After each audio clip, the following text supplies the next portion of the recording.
அவர் சொல்லுவாரு, முதல்ல தமிழனா இருந்து பேசணும். தம்பி அண்ணாமலைகிட்டே நம்ம கேட்போம், நேருக்கு நேர கேட்போம், இந்தி எதற்காக தேவை எனக்கு? அண்ணன் இதுக்காக தேவைன்னு சொல்லுங்க. உங்க எல்லாத்தையும் இந்தி எதற்காக எனக்கு தேவை? ஒரு காரணம், எதற்காக எனக்கு தேவைன்னு சொல்லுங்க.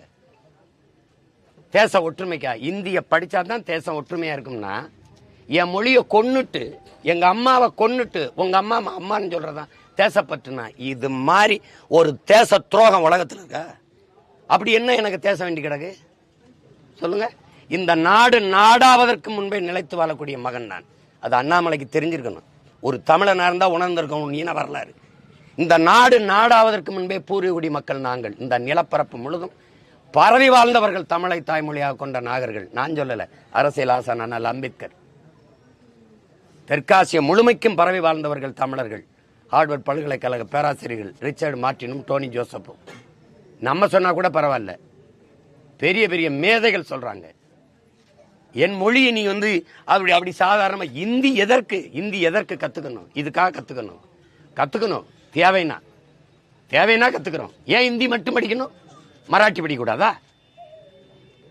மராட்டியில போய் இப்படி சொல்லுவியா? சட்டசபையில நீ இந்தியில உறுதி பிரமாணம் எடுத்துருவியா? சொல்ல முடியுமா? அவ்வளவு உறுதியா இருப்பான். நீ எதுக்குன்னு சொல்லுங்க. இதுக்காக செய்வோம், இதுக்காக கத்துப்போம். தொடர்பு தானே. நான் வேணா கத்துக்கிட்டு வரேன்.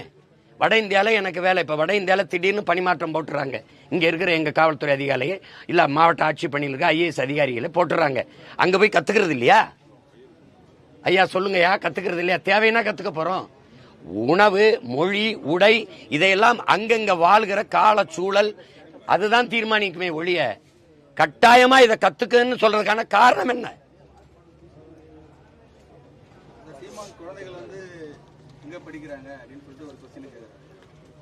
எங்க படிக்கிறாங்கன்னு குழந்தை இருக்கு. நீ எங்க என் தாய்மொழியை படிக்க நீ எங்க பள்ளிக்கூடம் வச்சிருக்க? அண்ணாமலை இந்தி படின்னு சொல்ற, நீ என் தமிழை படின்னு சொல்லலையே. நீ அப்புறம் தமிழ் பள்ளிக்கு பள்ளிக்கூடம் எங்க வச்சிருக்க? பள்ளிக்கூடமா வச்சிருக்கியா? சுடுகாடா வச்சிருக்கியா? என்ன கேள்வி வைக்கிறியா? அதிகாரத்தை ஓம் பிள்ளை எங்க படிக்குது? இந்த நாட்டில் இருக்கிற அமைச்சர் பெருமக்கள், சட்டமன்ற உறுப்பினர், பாராளுமன்ற உறுப்பினர் ஒருத்தர் பிள்ளை அரசு பள்ளிக்கூடம் படிக்க ஏன் கேவலமா இருக்கு? பள்ளிக்கூடம் அல்ல, சுடுகாடா இருக்கு. சுடுகாடு நட்சத்திர விடுதியா இருக்கு, கட்டி வச்சிருக்க. அப்படி தமிழ் படிக்க வாய்ப்பு வச்சிருக்கியா? 50,000 பேர் 10ஆம் வகுப்பு பொதுத் தேர்வில் தமிழ் தாய்மொழி தேர்வு எழுத வரல. திட்டமிட்டு என் மொழியை அழிச்சிட்டு சீமா மகன் எங்க படிக்கிறேன்? எங்க படிச்சா உனக்கு என்ன? நீ படிக்க வாய்ப்பு கூட அங்க வந்து படிப்பான். நான் எதுக்கு போராடுறேன் தெரியுமா? என் பிள்ளைகளுக்கு வந்த மாதிரி ஒரு தாய்மொழி எழுத படிக்க தெரியாம 3 தலைமுறை இந்த திராவிட ஆட்சிகள் உருவாக்கிருச்சு. அந்த நிலையில் மாத்தணும் தான் நான் அதிகாரத்துக்கு வர துடிக்கிறேன். தமிழ் பயிற்று மொழி, ஆங்கிலம் கட்டாய பாடமொழி, எந்நாட்டு அறிவியலை, எந்நாட்டு புவியியலை, எந்நாட்டு வேளாண்மையை, எந்நாட்டு வரலாறு எதற்கு நான் ஆங்கிலத்தில் படிக்கணுங்கிறத எங்களுடைய கேள்வி. எந்நாட்டு வேளாண்மையை நான் எதுக்கு இங்கிலீஷில் படிக்கணும்? கத்தரிக்காய் வெண்டைக்காய் எப்படி விளைய வைக்கிறதுன்னு அமெரிக்கா ஆஸ்திரேலியாவில் போய் நாட போறேன்னா, இங்கிலாந்தில் போய் நாட போறேன்னா, என் நாட்டு வேளாண் கல்வி எதுக்கு நான் இங்கிலீஷ்ல படிக்கணும்? இதுதான் எங்கள் கேள்வி. தமிழ் பயிற்று மொழி, ஆங்கிலம் கட்டாய பாடமொழி, உலகத்தின் எல்லா மொழிகளும் விருப்ப மொழி. அதில் இந்தியும் வரலாம், தெலுங்கும் வரலாம், மலையாளம் வரலாம், கன்னடம் வரலாம், துளுவும் வரலாம், உருதும் வரலாம், மராட்டியும் வரலாம், போஜ்பூரியும் வரலாம், எதுவும் வரலாம். அது என் பிள்ளைய விரும்பணும். ஐயா நான் அங்கே போகிறேன், அந்த இடத்துல வேலை வருது, எனக்கு பிரான்ஸில் வேலை வருது, எனக்கு வட இந்தியாவில் வேலை வருது, ஹிந்தி தெரிஞ்சுக்கிட்டா நல்லதாக இருக்கும் அப்படின்னு. ஹிந்தி தெரிஞ்சால்தான் நீங்கள் இந்த நாட்டில் வாழ முடியும், ஹிந்தி தெரிஞ்சால்தான் இந்த நாட்டின் குடிமக்கள் அப்படின்னு சொல்றது இருக்குல்ல, அதை ஏற்க முடியாது. ஸ்டாலின் தமிழகத்தில் சிறப்பான ஆட்சி நடக்குது, பார்க்குறவங்க கண்ணில் தான் குறைபாடு இருக்கு, தன்னை எல்லாரும் அப்பான்னு அழைக்கிறாங்க அப்படின்னு குறிப்பிட்டிருக்கு. அப்பான்னா இப்படி பண்ணிட்டீங்களப்பா அப்படின்னு சொல்லியிருப்பாங்க. அவரை தவிர அவர் கட்சிக்காரரை தவிர யாரையாவது ஒருவரை நல்லாட்சி நடக்குதுன்னு சொல்லுங்க. மாண்புமிக்க தமிழக முதல்வர் சட்டசபையில பேசினதற்கு 1,00,000 போராட்டங்களுக்கு நாங்கள் அனுமதி கொடுத்துருக்கோம் 3 ஆண்டுகள்னு. உங்களுக்கு யாருங்க ஐயா இருக்கா? இல்ல எடுத்துக்காட்டவா? பேசினது இருக்கு. 1,00,000 போராட்டங்கள், 1,00,000 பிரச்சனைகளை இந்த 3 ஆண்டுகளில் இந்த மக்களுக்கு கொடுத்துருக்குது. இது நல்ல ஆட்சினா உங்களுக்கெல்லாம் மனசாட்சி இருக்கான்னு சொல்லுங்க. 1,00,000 போராட்டங்கள், அது கூட எண்ணிக்கையில் குறைவா இருக்கலாம். இன்னைக்கும் போராட்டம் நடக்குது. ஒவ்வொரு மக்களும் தெருவில் என் வீடை இடிக்கிறாங்க, கரூர் போறாமா, பெருந்துறை போறாமா, ஓடியா அந்த மக்கள் நாங்க குடியிருக்கிற வீடை இடிக்கிறாங்க. கேட்டா ஆக்கிரமிப்பு. அரசு ஆக்கிரமிச்சா சட்டம், அப்பாவி மக்கள் அவங்க ஆக்கிரமிச்சா குற்றம். இதெல்லாம் என்ன ஆக்கிரமிப்பு? என்ன ஆக்கிரமிப்பு? ஏரியை ஆக்கிரமிச்சு, பள்ளிக்கரண ஏரிய இயற்கையின் அருங்கொடையை ஆக்கிரமிச்சு குப்பை மாடாக்கணும் பெருமக்கள். ஆக்கிரமிப்பை பத்தி பேசுறது உங்களுக்கு என்ன தகுதியா இருக்குது? என்ன இருக்குது? அரசு கட்டிடங்கள், நீதிமன்றங்கள், பல இடங்கள் எல்லாமே நீர்நிலைகளை ஆக்கிரமிச்சு கட்டினதுதான். நல்லாட்சின்னு அவரை தவிர இந்த நாட்டில் யாருமே சொன்னாதான் கேட்கிறேன். நல்லாட்சி என்று சொல்லுகிற பெருமக்களே உங்களுக்கு இருக்கா மனசாட்சின்னு தான் நான் கேட்கிறேன். சும்மா ஏதாவது பேச்சுக்காதீங்க. நல்லாட்சி கொடுக்குறேன். நீங்க ஈரோடு இடைத்தேர்தலில் வந்து நான் இப்படி ஆட்சி கொடுத்துருக்கேன்னு சொல்லி நீங்களும் உங்க மகனும் நின்று ஏன் ஓட்டு கேட்கல? ஓட்டுக்கு எதுக்கு நோட்டு கொடுத்தீங்க, காசு கொடுத்தீங்க? எதுக்கு கள்ள ஓட்டு போட்டீங்க? ஹலோ ஐயா, நல்லாட்சி நாயகரே, திராவிட மாடலின் திலகமே, எதையாவது பேசிட்டு நேற்று ஒரு வழக்கில் வந்து பார்த்தீங்கன்னா உங்களுடைய மனுவை தள்ளுபடி நடத்தணும்னு சொல்லியிருக்காங்க. அந்த எப்படி அதை நடத்துவோம், நீதிபதி சொல்லிக்கார நடத்துவோம். வழக்கு போட்டது நான் தான், நடத்துவோம். அப்பான்னு கூட்டாலே வேற மாதிரி அர்த்தம்னு சொல்லிட்டு சிவி சண்முகம் சொல்லியிருக்காரு சார். அதுக்கு வந்து இப்ப காங்கிரஸ் தலைவர் வந்து கண்டனம் தெரிவிச்சிருக்காரு. சிவி சண்முகம் அமைச்சர் சிவசங்கர் கண்டனம் தெரிவிச்சிருக்காரு. அப்பான்னு சொல்றதுக்கு அர்த்தம் வேற. இவர் அப்பான்னு சொல்றது முதல்வர் விரும்புறாருன்றத அது வந்து அவர் ஒரு அடையாளமா ஆகணும்னு நினைக்கிறார். இப்போ ஜெயலலிதா அம்மையார்னா அம்மா, இப்படி பேரறிஞர் அண்ணானா அண்ணா அப்படின்னு வந்துருச்சுல. இப்போ என்ன எல்லாரும் அண்ணன், வயதுல பெரியவங்க சின்னவங்க எல்லாரும் ஒரு அண்ணன். இப்போ எங்க தலைவர்னு எடுத்துக்கிட்டீங்கன்னா வயதுல பெரியவங்க சிலைவர்கள் கூட தம்பின்னு கூப்பிடுவாங்க, ஒரு குறியீடாயிருச்சு. அது மாதிரி அவர் தனக்கு அப்பா அப்படின்னு ஒரு குறியீடாக்கணும்னு நினைக்கிறார். அப்பான்னா அது அந்த சொல்லுக்கு ஒரு பெரிய புனிதம் இருக்கு, மாண்பு இருக்கு. எல்லா பிள்ளைகளையும் நல்லா படிக்க வைக்கணும், எல்லா பிள்ளைகளையும் நல்லா குடிக்க வைக்கக்கூடாது. பள்ளிக்கூடத்துக்கு போகிற பிள்ளைகளை மார்பை கடிச்சு வச்சிடுறது, அந்த 6 பேர் 9வது பிள்ளையை கற்பமாக்கி விடுறது, மனநலம் பாதிக்கப்பட்ட பிள்ளைய பல பேர் சேர்ந்து வன்புணர்வு செய்கிறது.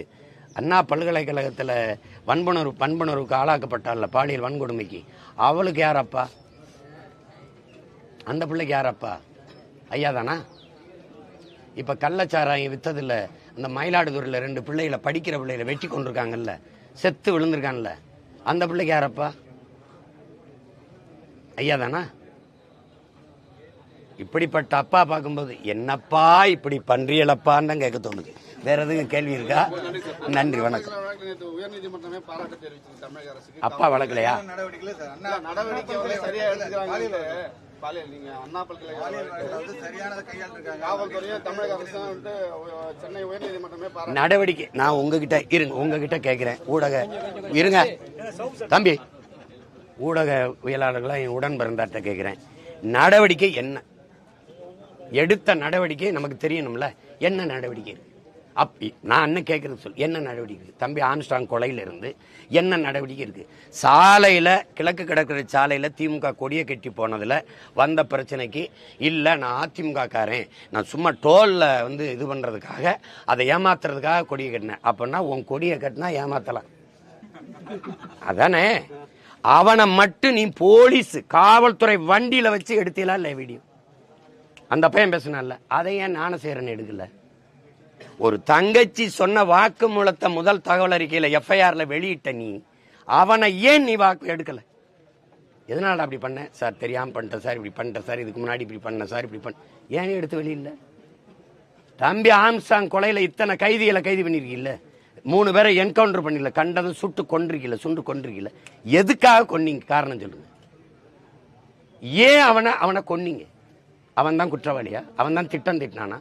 அப்படின்னா அது வெளியில சொல்லணும்ல. தப்புன்னு சுட்டு போடுறதுக்கானது. சுட்டு ஏன் போடணும்? ஒரு குற்ற வழக்கில் சம்பந்தப்பட்டவனை இதுக்காக ஆம்ஸ்ட்ராங்க கொன்னாங்க, இதுதான் காரணம், இதுக்கு காரணகர்த்தா இவர் திட்டமிட்டு கொடுத்தார், இவர் கொலைக்கு இவ்வளவு காசு கொடுத்தார், இந்த நோக்கத்துக்காக இதுக்காக நாங்க கொன்னோம் அப்படின்னு ஏன் அந்த கைதியில வேன்ல ஏத்திட்டு போற? அவன்ல ஒருத்தனை நீ வாக்கு எடுத்து வீடியோ போடல.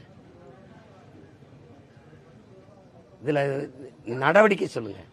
இந்த கையில ஒரு கட்டு போட்டீங்க, இந்த கையில ஒரு கட்டு போட்டீங்க, எல்லா குற்றவாளிக்கும் செய்யறதானே? மார்கை மாதிரி அடிச்சு வெள்ளையா ஒரு கட்டை போட்டு அவன் உட்கார்ந்துருப்பான். அப்புறம் வண்டியில ஏற்றும்போது தாங்கி தூக்கிட்டு வருவிய, இறங்கி நடக்கும்போது நல்லா நடந்து போவான், ரயில்வே ஸ்டேஷன் போகும்போது தள்ளு வண்டியில் தள்ளிட்டு போவிய. இந்த திராவிட நாடகத்தை என்னைக்கு நிறுத்துவீங்க நீங்க? அதிமுக உட்கட்சி விவகாரம், அதாவது செங்கோட்டையன் ஒரு சீனியர் நீங்களே சொல்லிட்டீங்க உட்கட்சி விவகாரம். எத்தனை விவகாரம் ஒரு கட்சிக்கு இருந்தாலும் நாட்டுக்கும் மக்களுக்கும் பிரச்சனை என்ன? அதனால பிரச்சனையா பேசுவோம். அது பிரச்சனை இல்லைல்ல, விட்டுருவோம். பிடிச்சாதான் உங்களுக்கு நாங்கள் நிதியை ஒதுக்கி தருவோங்கிறது அது எந்த மாதிரியான மனப்போக்கு, எப்படியான நிர்வாகம், அது எப்படிப்பட்ட தலைமைன்னு நீங்கள் பார்க்கணும். இது எப்படி ஒரு ஜனநாயகமாக இருக்கும்? இதை செய்தாதான் அப்படின்னு சொல்றது எப்படி சரியா இருக்கும்னு சொல்லுங்க. உங்க காசை கேட்கல, மாநிலங்களின் நிதி வருவாய் தான், மாநிலங்கள் கொடுக்கிற வருவாயின் பெருக்கம்தான் மத்திய அரசு, இந்திய ஒன்றிய அரசுக்குன்னு ஒரு நிதி. நம்ம இப்படி கேட்போம், இந்திய அரசுக்கென்று வருவாய் பெருக்கத்துக்கு ஏதாவது வழி இருக்கா? ஏதாவது இருக்கா? மாநிலங்கள் கொடுக்கிற வருவாயின் பெருக்கம்தான், வரி வருவாயின் பெருக்கம்தான் உங்களுக்கான நிதி வளமை. அதை அந்தந்த மாநிலங்களுக்கு பொதுமைப்படுத்தி பிரித்து கொடுக்க வேண்டியது அரசினுடைய கடமை. அதுக்கு தான் பொது அமைப்பா ஒரு அரசுன்னு வைக்கிறோம். அப்ப நீங்க அதை வச்சுக்கிட்டு இதை செய்தால் தான் தருவோம், இதை செய்யலைன்னா தர முடியாது அப்படிங்கிறது இது சர்வாதிகாரம் அப்படின்னு இதை சொல்ல முடியாது. இது கொடுங்கோன்மை. இது கொடுங்கோன்மை. இது ஏற்கத்தக்கது அல்ல. இது நாட்டினுடைய இறையாண்மைக்கு, ஒருமைப்பாட்டுக்கு நேர் எதிரானது. இது ஒவ்வொரு தேசிய இனங்களுக்கும் உரிமை இருக்கு. அதனாலதான் மாநில தன்னாட்சிங்கிற முழக்கமே வந்தது. அதை முன்வைத்து போராட்டங்களும் வந்தது. அது உங்களுக்கே தெரியும். புரட்சியாளர் அண்ணல் அம்பேத்கர் இந்த அரசியல் சாசனத்தை எழுத போகிற போது சொன்னது, இதுவரைக்கும் இப்படி ஒரு சாசனம் இருந்ததில்லை, நாம் உருவாக்க போறோம். ஆனால் இந்தியா ஒருமைப்பாடு மிக்க இறையாண்மை கொண்ட தேசமாக இருக்க வேண்டுமானால் எல்லா மொழிவழி தேசிய இனங்களுக்குமான முன்னுரிமை கொடுக்கப்பட வேணுங்கிறத அது சாசனத்தில் இல்லாமல் இருக்கலாம், வலியுறுத்தப்படாமல் இருக்கலாம், அது அழுத்தி சொல்லப்படாமல் இருக்கலாம். ஆனால் அதனுடைய ஆழ்ந்த கருத்து இதுதான். அப்ப அந்த மாதிரி இருக்குதான்னு பாருங்க. என் காசை எடுத்து வச்சுக்கிட்டு இதை செஞ்சாதான் தருவேங்கிறது, இதை இப்படி பார்த்தா அது ஒரு திமிர்த்தனமா தான் தெரியுது. இந்த மும்மொழி கொள்கையில் இருக்கிற இந்தி ஏன் அதை ஒரு திறந்த மனதோடு மனச்சான்றோடு விவாதிப்போம் எல்லாரும். இந்தி கட்டாயமாக கற்க வேணுங்கிற அவசியம் ஏன்? இந்த நாட்டில் இருக்கிற ஏழ்மை, வறுமை, பசி, பட்டினி, வேலையின்மை, இது எல்லாத்துக்கும் ஒரே மருந்தா இந்தி கற்பது தானா? இந்தி படிச்சே தீரணும் அப்படிங்கிற தேவை ஏன்? அதையே நீங்க வழிந்து திணிக்கிறீங்க. அதையே வழிந்து திணிக்கிறீங்க. ஒவ்வொரு நிலத்திற்கும், ஒவ்வொரு தேசிய இனத்திற்கும் ஒரு தாய்மொழி இருக்கு. மொழி வழியே தான் இங்கே தேசிய இனங்கள், நிலங்கள் பிரிக்கப்பட்டிருக்கு. சாதி வழியோ மத வழியோ கிடையாது. உலகம் முழுமைக்கும் அப்படி இல்லை. ஐரோப்பா முழுக்கும் ஒரே மதம்தான், கிறிஸ்தவர்கள் தான். பிறகு எதற்கு இத்தனை நாடுகள்? இந்தியாவிலிருந்து போன நாடு பாகிஸ்தான், ஒரே மதம்தான். எதற்கு பங்களாதேஷ்? மொழி வழியே தேசிய நிலங்கள், இனங்கள் அப்படிதான் பிரிஞ்சிருக்கு. இந்தியா மொழி வழியே தான் மாநிலங்கள் பிரிக்கப்பட்டிருக்கு. அது காரணம் அந்த மொழி, அதனுடைய கலை, கலாச்சாரம், பண்பாடு, அவர்களுடைய வழிபாடு, அவர்களுடைய தொன்று தொட்ட வேளாண்மை, அங்க வாழ்கிற மக்களின் பெண்ணிய உரிமை, வேலை வாய்ப்பு, தொழில் வளர்ச்சி, பொருளாதார மேம்பாடு, இவற்றுக்கெல்லாம் ஒரு அரசியல். அதுக்காக தான் மொழி வழியே மாநிலங்கள். சிறுகை எல்லாம் அவரவர் தனித்தனியா வீடு கட்டி குடியேறுவது அவரவர் வசதிக்கு வாழத்தான். அப்புறம் திருப்பி நீ ஒரே மொழி, எனக்கு என் தாய்மொழி இருக்குது, பயன்பாட்டு மொழியா ஆங்கிலம் இருக்குது, விரும்பினால் என் மொழியும் கற்போம். அது இந்தியோ, ஏன் நான் தெலுங்கு கற்றுக்கூடாது? ஏன் நான் வங்காளம் கற்றுக்கூடாது? ஏன் நான் போஜ்பூரி படிக்கக்கூடாது? ஏன் கற்றுக்கூடாது? ஏன் நான் மராட்டி கற்றுக்கூடாது? எதை வேணாலும் கற்றுப்பேன், அது என் விருப்பம். நீ கட்டாயமா படிச்சாகணுங்கிறத எப்படி இருக்கிறது? உங்களுடைய அந்த பாடத்திட்டத்தில் சமஸ்கிருதம் இருக்கா இல்லையா? ஏன் நான் சமஸ்கிருதம் படிக்கணும்? ஏன் படிக்கணும்? என் தாய்மொழியில படிக்கிற வாய்ப்பையே இழந்துட்டு இன்னொரு மொழியை நான் கட்டாயமா கற்கணுங்கிற கொடுங்கோன்மை, அந்த கொடுமையை யார் எப்படி சகிக்கிறது? எப்படி சகிக்கிறது? எந்த மொழிவழி தேசிய இனங்களின் மொழியை அழித்து அந்த அடையாளமே இல்லாம ஒழித்து ஒரு நாடோடி கூட்டமா இந்த நிலத்துல எங்களை வாழ வைக்க புரியல? எப்படி? எங்களுக்கு ஒரு மொழி கொள்கை இருக்குது. கொள்கை மொழி அவரவருக்கு. எனக்கு தமிழ், அவருக்கு தெலுங்கு, அவருக்கு கன்னடம், அவருக்கு மலையாளம், அவருக்கு துளு, அவருக்கு மராட்டியம், அவருக்கு இந்தி. அப்படிதான் இருக்கணும். கொள்கை மொழி தமிழ், கொள்கை மொழி இந்தி, கொள்கை மொழி இங்கிலீஷ், கொள்கை மொழி கன்னடம், கொள்கை மொழி தெலுங்கு, பயிற்று மொழி, பண்பாட்டு மொழி, பயன்பாட்டு மொழி, வழக்காடு மொழி, வழிபாட்டு மொழி எல்லாம் என் தாய்மொழி. அவர் தாய்மொழி கன்னடம், அவர் தாய்மொழி மலையாளமன். கெடுவாய்ப்பா நமக்கு வெள்ளக்கார ஆண்டதுனால ஒரு ஆங்கிலம் வந்துடுச்சு. ஒரு பயன்பாட்டு மொழியா வச்சுக்கலாம் ஒரு தொடர்புக்கு. ஆனால் விரும்பினால் உலகத்தின் எம்மொழியும் இருக்கலாம். அது இந்தியும் இருக்கலாம், தெலுங்கு இருக்கலாம், மலையாளம் இருக்கலாம். அது கற்றுக்கலாமே. இப்போ எங்கள் பிள்ளைகள் தெலுங்கில் போய் இயக்க போகிறாங்க, நடிக்க போகிறாங்க. இங்கே படிச்சுட்டு போகிறாங்களா, அங்கே போய் கற்றுக்குறாங்களே, நல்லா பேசுகிறாங்களே, நல்லா பேசுகிறாங்க. இப்போ எங்கள் அண்ணன் சரத்குமார் இந்தியாவில் இருக்க எல்லா மொழியும் பேசுவாங்க. எனக்கு கட்டாயம் படிக்கணும்னு படித்தாரா? அவர் தெரிஞ்சுக்கணும்னு படித்தாப்புல. சொல்லுங்கள். இப்போ அம்மையார் சுகாசினி எல்லாம் பல மொழிகள் பேசுவாங்க, ராதிகாலாம் பல மொழிகள் பேசுவாங்க. ஐயா சுகாசினி இருக்காங்கல்ல, அவங்க எல்லா மொழியும் பேசுவாங்க, என் ஃப்ரெஞ்சு கூட பேசுவாங்க. விரும்பினால் எம் மொழியும் கற்போம். ஒவ்வொரு தேசியத்திற்கும் மொழிக் கொள்கை அப்படிதான் இருக்க முடியும். எம்மொழி தமிழ் கற்போம், நாங்கள் எங்கள் இனம் வாழ, உலகத்தின் எம்மொழியும் கற்போம், நாங்கள் வாழ. இப்படிதான் இருக்க முடியும் கோட்பாடு.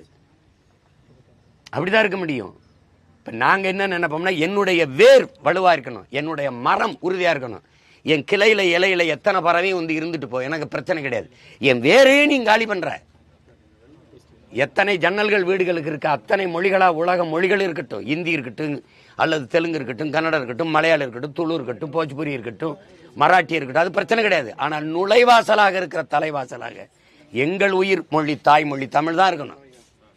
உலகத்தில் எங்க போனாலும் நான் தமிழன்கிறதான் அடையாளம். உலகம் முழுமைக்கு அப்படிதான் அடையாளப்படுத்துறான். நான் பிரிட்டிஷ் கிடையாது, ஐ ஆம் இங்கிலீஷ் தான். நான் பிரான்ஸ் கிடையாது, ஐ ஆம் பிரெஞ்சு. அப்படிதான் அறிமுகப்படுத்துவான். அதை தான் நாங்களும் விரும்புகிறோம். இந்தியா ஒரு தேசம், அதுக்கு ஒரு மொழிங்கிறதெல்லாம் கொடுமையான போக்கு. இந்தியா பல தேசங்களின் ஐக்கியம், ஒன்றியம், யூனியன். அதை புரிஞ்சுக்கிட்டு நீங்க மாநிலங்கள் அவைதான் அது, பல மாநிலங்களின் அவைதான் அது. அதை புரிஞ்சுக்கிட்டு செய்யணும். தேவைன்னா இந்தி கத்துக்கிறோம், அது யாரும் எதிர்க்கல. முதல்ல இந்தி பள்ளிக்கூடம் இங்கே தான் திறக்கப்பட்டிருக்கு. அது ஐயா ராமசாமி பெரியார் தான் தொடங்கியிருக்காப்ல. அது இந்தி பிரச்சார சபையெல்லாம் இங்கே இருக்குது. யாரும் இதெல்லாம் சொல்லலை. தேவைன்னா கற்றுக்குறாங்க, கற்றுக்கிட்டு தானே இருக்காங்க. நீ கட்டாயம் படிச்சு தான் ஆகணும்னா, அப்படி நாங்கள் கட்டாயம் தமிழ் படிச்சு தான் ஆகணுங்கும் போது நீங்கள் ஃபாசிசங்கிறீங்க, மொழி வெறிங்கிறீங்க, இன வெறிங்கிறீங்க, தமிழ் படித்தா வேலை கிடைக்குமாங்கிறீங்க, சோறு கடை. அப்போ ஒரு வெறியும் கோபம் வரும்பாரு. எப்படி இருக்குது அது? அதில் அதனால தான் நாங்கள் சொல்கிறோம், மும்மொழி கொள்கை, மோசடி கொள்கை, இருமொழி கொள்கை, ஏமாற்று கொள்கை. கொள்கை மொழி அவரவருக்கு அவரவர் தாய்மொழி தான் இருக்கணும். எனக்குன்னு சொல்லலை, இந்தியாவில் வாழ்கிற எல்லா இனங்களுக்கும் தான் இதை பேசுகிறோம். அதனால இந்த புதிய கல்விக் கொள்கையை ஏன்னா எல்லா அறிவார்ந்த பெருமக்களும் சொல்றது, இது நம் பிள்ளைகளுக்கு எழுதி வைக்கலாம் மரண சாசனம்ங்கிறாங்க. நான் நேற்று கூட பதிவு சொன்னேன். 10ஆம் வகுப்பு 12ஆம் வகுப்பு தேர்விலேயே தோல்விவிட்டா நம்ம பிள்ளைகள் தற்கொலைக்கு மரணத்திற்கு போயிடறாங்க, மரணத்தை முடிவாக தேடிக்கிறாங்க, உயிரை மாய்ச்சிக்கிறாங்க, தோல்வியை தாங்க முடியாத அவ்வளோ மனமுதிர்ச்சியற்ற நிலையில் இருக்கும்போது 3ஆம் வகுப்பில் நீ பொதுத் தேர்வு வைக்கிற, 5ஆம் வகுப்பில் வைக்கிற, 8ஆம் வகுப்பில் வைக்கிற, அந்த வயசில் தோத்துருச்சு அந்த பிள்ளை அப்படின்னா பொதுத் தேர்வில் அந்த நெஞ்சுக்குள்ளே நஞ்சு விழுந்துராதா? கல்விங்கிற வார்த்தை கசந்துராதா? பள்ளிக்கூடமே அதுக்கு நரகமாக தெரிஞ்சிடாதா? ஒரு மரணக்கூடமாக தெரிஞ்சிடாதா? என்னது தேர்வுனால ஒருத்தர் தேர்ச்சி பெற்று அறிவாளியாக வந்துடுவாருங்கிறது இப்போ பார்த்து எழுதுறவங்களாம் என்ன கணக்கில் எழுதுறேன்? நீட்டுன்னு வச்சிங்க, எல்லாம் மேலாளர் கதவுக்கு வெளியில் நிற்கிறார், எல்லாம் புத்தகத்தை விரிச்சு வச்சு எழுதுறான். நீ 700 பேர் எழுதுறாருன்னு சொல்கிற, ஆனால் தேர்ச்சியில் 800 பேர்னு அறிவிக்கிற. இதெல்லாம் வட இந்தியாவில் நடக்குதா இல்லை? வேணா என்கிட்ட சான்று இருக்கு, எடுத்து வேணா காட்டுறேன். இப்போ இது என்ன மாதிரியான நிர்வாகம், இந்த மாதிரியான கட்டமைப்பு, எதை நோக்கி இந்த நாட்டை நகர்த்துறீங்க? இதுதான் பிரச்சனையா? 28 விழுக்காடு இரவு உணவு இல்லாமல் தூங்க போகிறான். பல கோடிக்கணக்கான பச்சிலை குழந்தைகள் பசியோடு உறங்க போகுது. வேலையற்று பல கோடிக்கணக்கான இளைஞன் வீதியில் நிற்கிறான். நீங்களே வந்து 2 கோடி இளைஞர்களுக்கு வேலை கொடுப்பேன்னு நீங்கள் கொடுத்து முடிச்சிட்டீல. என்ன நடந்துட்டு இருக்கு? எல்லாவற்றையும் தனியாருக்கு கொடுத்துட்டு தனிப்பெரும் முதலாளியின் லாப குவியலுக்கு தரகு வேலை பார்த்துக்கிட்டு நீங்கள் இந்திய படி இந்த கொள்கையை ஏற்றுக்கிட்டா தான் நான் காசு தருவேன்னா, அதே இதை ஒரு வீரமகனான் வந்து நீங்கள் என் நிலத்தின் வரி, சரக்கு மற்றும் சேவை வரி உட்பட ஒரு வரி உனக்கு வராது அப்படின்னு தடுத்து நிறுத்தினா என்ன பண்ணுவீங்க? இந்த அதிகாரம் செய்யாது. இது செய்யாது. இது கோழைகளின் கூடாரம். இது செய்யாது. இது திரிஞ்சு சண்டை போடாது, பேசும். ஆளுங்கட்சியா இருக்கும்போது இந்தியை எதிர்க்காது, எதிர்கட்சியா இருக்கும்போது இந்தி தெரியாத போடாங்க. ஆளுங்கட்சி இருக்கும்போது கேல இந்தியா விளையாட்டு போட்டி நடத்தும். இந்திய ஆளுங்கட்சியா இருக்கும்போது எதிர்கட்சியா இருக்கும்போது கோபேக் மோடிங்க. ஆளுங்கட்சியா வந்த பிறகு வெல்கம் மோடிங்க. அப்ப இந்தி தெரியாத போடா இந்திக்காரனே வாடாங்கிறத இவங்க கோட்பாடு. இப்போ 1.5 கோடி இந்திக்காரன் வந்துட்டான். அதனால அது என் பிள்ளையை படிக்க வைக்கிறதுக்கு எனக்கு தெரியாதா? என் பிள்ளைக்கு என்ன உணவு கொடுக்கணும், என்ன உடை போடணும், என்ன மாதிரி கல்வியை கொடுக்கணும்னு தெரியாதா? அந்தந்த மாநிலத்திற்கு கொடுத்துரு. கல்வியை நீ பொதுப்பட்டியல் வேண்டி வச்சுக்கிட்டு இருக்கனால இந்த ஆட்டம். அதை பறி கொடுத்தது இந்த பெருமக்கள் தான். எடுத்துக்கிட்டு போகும்போது வேடிக்கை பார்த்துக்கிட்டு நின்னது இவங்க தான். கல்வி மானுட உரிமை, ஒவ்வொரு மாநிலத்தின் உரிமை. அதை கொடுக்க வேண்டியது அரசின் கடமை. நீ எனக்கு கொடுத்துரு கல்வி உரிமையை. எங்க மருத்துவக் கல்லூரி கட்டணும், எவ்வளவு சட்டக்கல்லூரி கட்டணும், எவ்வளவு பொறியியல் கல்லூரி கட்டணும், என்ன என் பிள்ளைக்கு எப்படி படிப்பு சொல்லிக் கொடுக்கணும் எனக்கு தெரியும். அதை விட்டுட்டு இதை படிச்சா தான் ஆச்சு அப்படின்னு. 2016ஆம் ஆண்டு இதே தேசிய கல்விக் கொள்கையை தான் நீங்க வந்து வலியுறுத்திருக்கீங்க. அதாவது பைத்தியக்காரத்தனா நீங்க படிச்சது அப்படி படிச்சிருக்கீங்க, அப்படி படிச்சிருக்கீங்க. அதுல அது அவர் சொல்லுவாருங்க. அவர் நல்லா படிக்கணும். ஐபிஎஸ் படிச்சு பார்த்ததுல அதுல எழுதியிருக்கு கொள்கை மொழி தமிழ்னு எழுதியிருக்கு. தலைப்பை படிக்கணும். இப்ப நான் சொன்னதான் எழுதியிருக்கேன். கொள்கை மொழி தமிழ், பயன்பாட்டு மொழி ஆங்கிலம், கட்டாய பாடமொழின்னு போட்டிருக்கேன். அதை கட்டாயமா படிக்க வைப்போம். உலகின் எல்லா மொழிகளும் விருப்ப மொழிகள், விரும்பினால் கற்போம், இந்தி உட்படன்னு போட்டிருக்கேன். எழுதுன வேணாம் தானே? அவர் சொல்லுவாரு முதல்ல தமிழனா இருந்து பேசணும். தம்பி அண்ணாமலைக்கிட்டே நம்ம கேட்போம், நேருக்கு நேர கேட்போம், இந்தி எதற்காக தேவை எனக்கு? அண்ணன் இதுக்காக தேவைன்னு சொல்லுங்க. உங்க எல்லாத்தையும் இந்தி எதற்காக எனக்கு தேவை? ஒரு காரணம். எதற்காக எனக்கு தேவைன்னு சொல்லுங்க. தேச ஒற்றுமைக்கா? இந்திய படிச்சாதான் தேசம் ஒற்றுமையா இருக்கும்னா, என் மொழியை கொன்னுட்டு எங்க அம்மாவை கொன்னுட்டு உங்க அம்மா அம்மான்னு சொல்றதான் தேசப்பற்றுனா? இது மாதிரி ஒரு தேச துரோகம் உலகத்தில் இருக்கா? அப்படி என்ன எனக்கு தேச வேண்டி கிடக்கு சொல்லுங்க. இந்த நாடு நாடாவதற்கு முன்பே நிலைத்து வாழக்கூடிய மகன் நான். அது அண்ணாமலைக்கு தெரிஞ்சிருக்கணும். ஒரு தமிழனா இருந்தா உணர்ந்திருக்கணும் இன வரலாறு.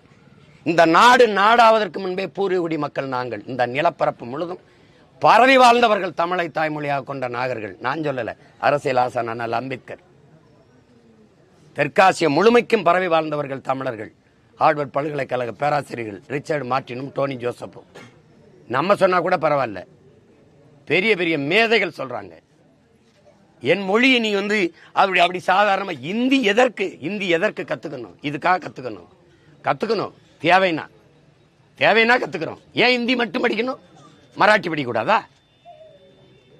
மராட்டியில போய் இப்படி சொல்லுவியா? சட்டசபையில நீ இந்தியில உறுதி பிரமாணம் எடுத்துருவியா? சொல்ல முடியுமா? அவ்வளவு உறுதியா இருப்பான். நீ எதுக்குன்னு சொல்லுங்க. இதுக்காக செய்வோம், இதுக்காக கத்துப்போம். தொடர்பு தானே. நான் வேணா கத்துக்கிட்டு வரேன். வட இந்தியால எனக்கு வேலை. இப்ப வட இந்தியால திடீர்னு பணிமாற்றம் போட்டுறாங்க. இங்க இருக்கிற எங்க காவல்துறை அதிகாரியை இல்ல மாவட்ட ஆட்சி பணியில் இருக்க ஐஏஎஸ் அதிகாரிகளை போட்டுறாங்க. அங்க போய் கத்துக்கிறது இல்லையா? ஐயா சொல்லுங்கய்யா, கத்துக்கிறது இல்லையா? தேவைன்னா கத்துக்க போறோம்.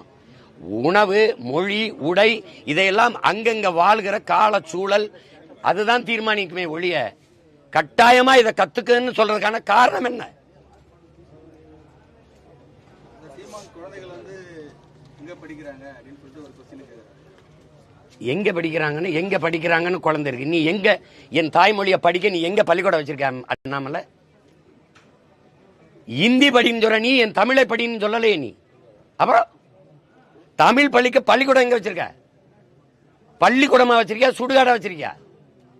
என்ன கேள்வி கேட்கிறியா? அதிகாரத்தை ஓம் பிள்ளை எங்க படிக்குது? இந்த நாட்டில் இருக்கிற அமைச்சர் பெருமக்கள், சட்டமன்ற உறுப்பினர், பாராளுமன்ற உறுப்பினர் ஒருத்தர் பிள்ளை அரசு பள்ளிக்கூடம் படிக்க ஏன் கேவலமா இருக்கு? பள்ளிக்கூடம் அல்ல, சுடுகாடா இருக்கு. சுடுகாடு நட்சத்திர விடுதியா இருக்கு, கட்டி வச்சிருக்க. அப்படி தமிழ் படிக்க வாய்ப்பு வச்சிருக்கியா? 50,000 பேர் 10ஆம் வகுப்பு பொதுத் தேர்வில் தமிழ் தாய்மொழி தேர்வு எழுத வரல. திட்டமிட்டு என் மொழியை அழிச்சிட்டு சீமா மகன் எங்க படிச்சா உனக்கு என்ன? நீ படிக்க வாய்ப்பு கூட அங்க வந்து படிப்பான். நான் எதுக்கு போராடுறேன் தெரியுமா? என் பிள்ளைகளுக்கு வந்த மாதிரி ஒரு தாய்மொழி எழுத படிக்க தெரியாம 3 தலைமுறை இந்த திராவிட ஆட்சிகள் உருவாக்கிருச்சு. அந்த நிலையில் மாத்தணும் தான் நான் அதிகாரத்துக்கு வர துடிக்கிறேன். தமிழ் பயிற்று மொழி, ஆங்கிலம் கட்டாய பாடமொழி. எந்நாட்டு அறிவியலை, எந்நாட்டு புவியியலை, எந்நாட்டு வேளாண்மையை, எந்நாட்டு வரலாறு எதற்கு நான் ஆங்கிலத்தில் படிக்கணுங்கிறத எங்களுடைய கேள்வி. எந்நாட்டு வேளாண்மையை நான் எதுக்கு இங்கிலீஷில் படிக்கணும்? கத்தரிக்காய் வெண்டைக்காய் எப்படி விளைய வைக்கிறதுன்னு அமெரிக்கா ஆஸ்திரேலியாவில் போய் நாட போகிறேன்னா, இங்கிலாந்தில் போய் நாட போகிறேன்னா, எந்நாட்டு வேளாண் கல்வி எதுக்கு நான் இங்கிலீஷில் படிக்கணும்? இதுதான் எங்கள் கேள்வி. தமிழ் பயிற்று மொழி, ஆங்கிலம் கட்டாய பாடமொழி, உலகத்தின் எல்லா மொழிகளும் விருப்ப மொழி. அதில் இந்தியும் வரலாம், தெலுங்கும் வரலாம், மலையாளம் வரலாம், கன்னடம் வரலாம், துளுவும் வரலாம், உருதும் வரலாம், மராட்டியம் வரலாம், போஜ்பூரியும் வரலாம், எதுவும் வரலாம். அது என் பிள்ளைய விரும்பணும். ஐயா நான் அங்கே போகிறேன், அந்த இடத்துல வேலை வருது, எனக்கு ஃப்ரான்ஸில் வேலை வருது, எனக்கு வட இந்தியாவில் வேலை வருது, ஹிந்தி தெரிஞ்சுக்கிட்டா நல்லதாக இருக்கும் அப்படின்னு. ஹிந்தி தெரிஞ்சால்தான் நீங்கள் இந்த நாட்டில் வாழ முடியும், ஹிந்தி தெரிஞ்சால்தான் இந்த நாட்டின் குடிமக்கள் அப்படின்னு சொல்றது இருக்குல்ல, அதை ஏற்க முடியாது. திமுக தலைவர் வந்து ஸ்டாலின் வந்து தமிழகத்துல சிறப்பான ஆட்சி நடக்குது, பாக்குறவங்க கண்ணில் தான் குறைபாடு இருக்கு, தன்னை எல்லாரும் அப்பான்னு அழைக்கிறாங்க அப்படின்னு குறிப்பிட்டிருக்காரு. அப்பான்னா இப்படி பண்ணிட்டீங்களப்பா அப்படின்னு சொல்லியிருப்பாங்க. அவரை தவிர அவர் கட்சிக்காரரை தவிர யாரையாவது ஒருவரை நல்லாட்சி நடக்குதுன்னு சொல்லுங்க. மாண்புமிக்க தமிழக முதல்வர் சட்டசபையில் பேசினதற்கு 1,00,000 போராட்டங்களுக்கு நாங்கள் அனுமதி கொடுத்துருக்கோம் 3 ஆண்டுகள்னு. உங்களுக்கு யாருக்கும் ஐயம் இருக்கா? இல்லை எடுத்துக்காட்டவா? பேசுனது இருக்கு.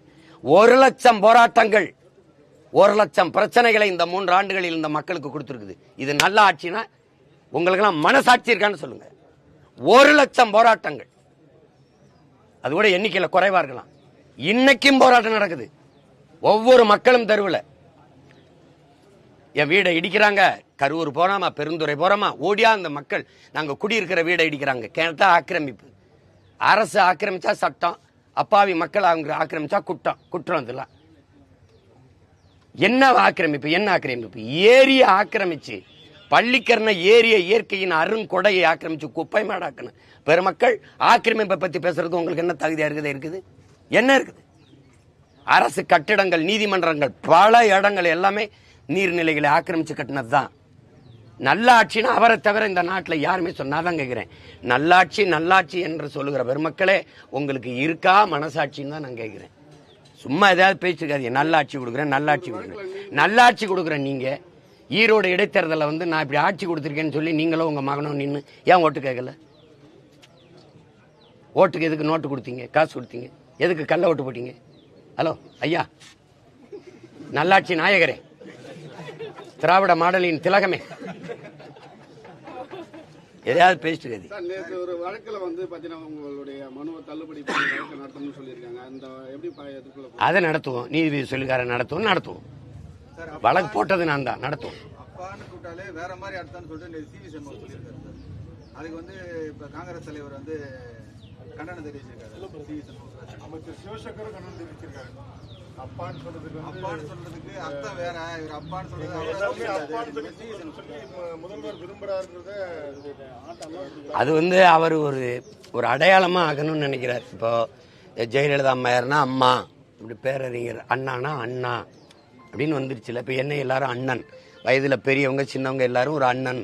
இப்போ எங்கள் தலைவர்னு எடுத்துக்கிட்டீங்கன்னா வயதில் பெரியவங்க சிலைவர்கள் கூட தம்பின்னு கூப்பிடுவாங்க, ஒரு குறியீடாயிருச்சு. அது மாதிரி அவர் தனக்கு அப்பா அப்படின்னு ஒரு குறியீடாக்கணும்னு நினைக்கிறார். அப்பான்னா அது அந்த சொல்லுக்கு ஒரு பெரிய புனிதம் இருக்கு, மாண்பு இருக்கு. எல்லா பிள்ளைகளையும் நல்லா படிக்க வைக்கணும், எல்லா பிள்ளைகளையும் நல்லா குடிக்க வைக்கக்கூடாது. பள்ளிக்கூடத்துக்கு போகிற பிள்ளைகளை மார்பை கடிச்சு வச்சிடுறது, அந்த 6 பேர் 9வது பிள்ளையை கற்பமாக்கி விடுறது, மனநலம் பாதிக்கப்பட்ட பிள்ளைய பல பேர் சேர்ந்து வன்புணர்வு செய்கிறது. அண்ணா பல்கலைக்கழகத்தில் வன்புணர்வுக்கு ஆளாக்கப்பட்டால பாலியல் வன்கொடுமைக்கு, அவளுக்கு யார் அப்பா? அந்த பிள்ளைக்கு யார் அப்பா? ஐயா தானா? இப்போ கள்ளச்சாராயம் விற்றதில்ல, அந்த மயிலாடுதுறையில் 2 பிள்ளைகளை, படிக்கிற பிள்ளைகளை வெட்டி கொண்டிருக்காங்கல்ல, செத்து விழுந்திருக்காங்கல்ல, அந்த பிள்ளைக்கு யாரப்பா? ஐயா தானா?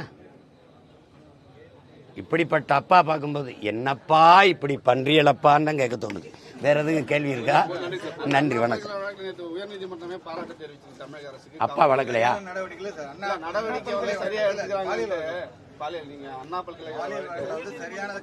காவல்துறையும் தமிழக அரசு வந்து சென்னை உயர்நீதிமன்றமே நடவடிக்கை. நான் உங்ககிட்ட கேட்கிறேன், ஊடக இருங்க தம்பி, ஊடகவியலாளர்களாக என் உடன் பிறந்தாட்ட கேட்கிறேன், நடவடிக்கை என்ன?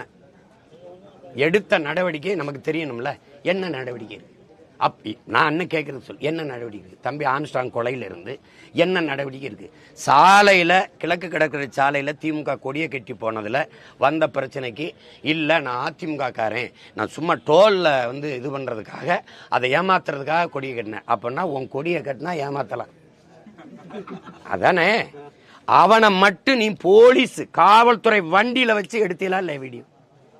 அந்த பையன் பேசினால அதை ஏன் ஞானசேகரன் எடுக்கல? ஒரு தங்கச்சி சொன்ன வாக்கு மூலத்தை முதல் தகவல் அறிக்கையில எஃப்ஐஆர்ல வெளியிட்ட நீ அவனை ஏன் நீ வாக்கு எடுக்கல? எதனால அப்படி பண்ண சார்? தெரியாம பண்ணிட்டேன் சார், இப்படி பண்ணிட்டேன் சார், இதுக்கு முன்னாடி இப்படி பண்ண சார், இப்படி பண்ண ஏன் எடுத்து வெளியில? தம்பி ஆம்ஸ்ட்ராங் கொலையில இத்தனை கைதிகளை கைது பண்ணிருக்கீல்ல, 3 பேரை என்கவுண்டர் பண்ணல, கண்டதும் சுட்டு கொண்டிருக்கல. எதுக்காக கொன்னீங்க? காரணம் சொல்லுங்க. ஏன் அவனை கொன்னீங்க? அவன் தான் குற்றவாளியா? அவன் தான் திட்டம் திட்டினானா? அப்படின்னா அது வெளியில சொல்லணும்ல. தப்புன்னு சுட்டு போடுறதுக்கானது. சுட்டு ஏன் போடணும்? ஒரு குற்ற வழக்கில் சம்பந்தப்பட்டவனை இதுக்காக ஆம்ஸ்ட்ராங்க கொன்னாங்க, இதுதான் காரணம், இதுக்கு காரணகர்த்தா இவர் திட்டமிட்டு கொடுத்தார், இவர் கொலைக்கு இவ்வளவு காசு கொடுத்தார், இந்த நோக்கத்துக்காக இதுக்காக நாங்க கொன்னோம் அப்படின்னு ஏன் அந்த கைதியில வேன்ல ஏத்திட்டு போற? அவன்ல ஒருத்தனை நீ வாக்கும் எடுத்து வீடியோ போடல. இதுல நடவடிக்கை சொல்லுங்க. இந்த கையில ஒரு கட்டு போட்டீங்க, இந்த கையில ஒரு கட்டு போட்டீங்க, எல்லா குற்றவாளிக்கும் செய்யறதானே? மார்கை மாதிரி அடிச்சு வெள்ளையா ஒரு கட்டை போட்டு அவன் உட்கார்ந்துருப்பான். அப்புறம் வண்டியில ஏற்றும்போது தாங்கி தூக்கிட்டு வருவிய, இறங்கி நடக்கும்போது நல்லா நடந்து போவான், ரயில்வே ஸ்டேஷன் போகும்போது தள்ளு வண்டியில் தள்ளிட்டு போவிய. இந்த திராவிட நாடகத்தை என்னைக்கு நிறுத்துவீங்க நீங்க?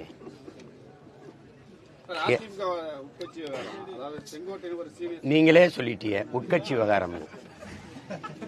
எத்தனை விவகாரம் ஒரு கட்சிக்கு இருந்தாலும் நாட்டுக்கும் மக்களுக்கும் பிரச்சனை என்ன?